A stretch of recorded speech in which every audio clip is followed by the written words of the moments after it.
Hello there. It was entirely predictable. At some stage or other, the Labour leadership would have to take a side in the Brexit debate, and the internal party splitting would start.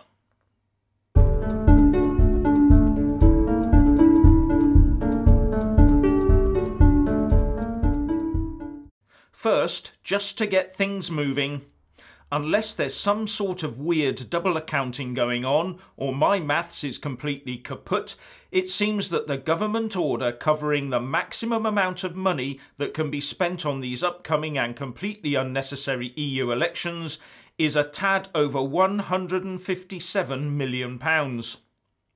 All for an election the powers that be say they don't want. But we all know different, don't we? As these elections are a necessary element for keeping the UK in the EU. But there are another couple of reasons why we will still have these elections.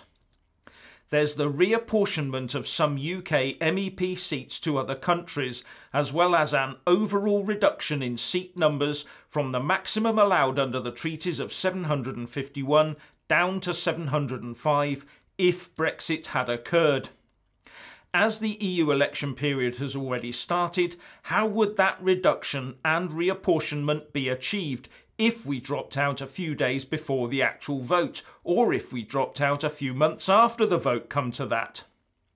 And something else to consider is all those EU 27 nationals getting ready to go to the ballot boxes in the UK would suddenly find their treaty rights to vote stripped from them at the last moment. The chances of this happening would surely never have been signed up to by the Eurocrats without some sort of reassurance from Theresa May. So I find it strange that some commentators are still saying they can be cancelled, while people like Nick Ferrari get hot under the collar about holding them. The establishment requires these elections take place. The big money requires these elections take place. Most MPs want these elections to take place, and most of our House of Lords want them as well. So how can it be otherwise? We are now going to have them, whatever Brexiteers and ordinary people feel about it. Maybe it would have been a different story if so many people hadn't just walked off the battleground on the 24th of June 2016, but had stayed and battled on and reinforced the Brexit vote's success. Now to Jeremy Corbyn and his Labour Party. Many in the Labour Party are unhappy that having a second EU referendum does not appear in their party's literature for the European parliamentary elections. The leaflet, says The Independent, which it seems was drawn up by Labour HQ without consulting ministers or MEP candidates, says that Labour will get a better Brexit deal with the EU than the Tories will, but it does not mention any sort of referendum or confirmatory vote. MPs said the leaflet had caused complete meltdown, says The Independent, with supporters of a final say vote utterly furious at what they suggested was an attempt by Labour staff to undermine the party's policy. And one Labour MP told The Independent, "People went into complete meltdown and were utterly furious at what appears to be yet another attempt by a small cabal of disgruntled officials to undermine the entire rest of the party with no reference to the very candidates these leaflets are meant to promote." And The Sun reports a senior shadow ministerial source as saying that Keir Starmer, the shadow Brexit secretary, is absolutely furious about the leaflet.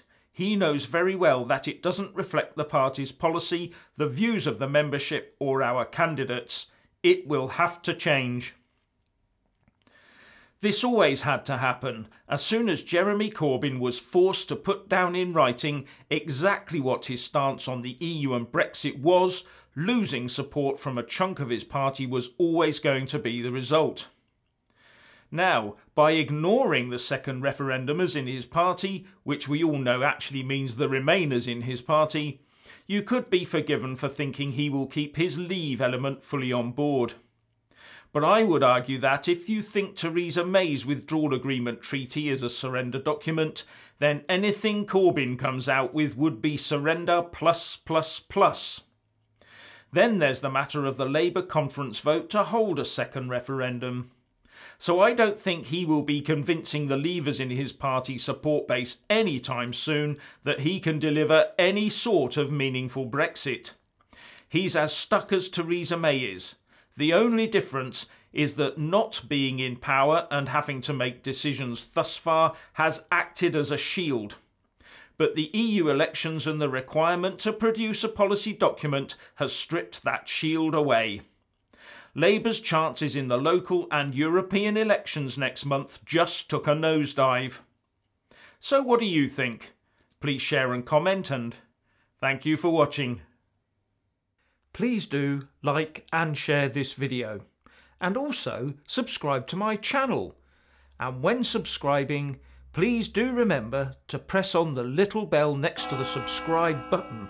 That way you'll get an alert every single time I put up a new video. Thank you very much for watching.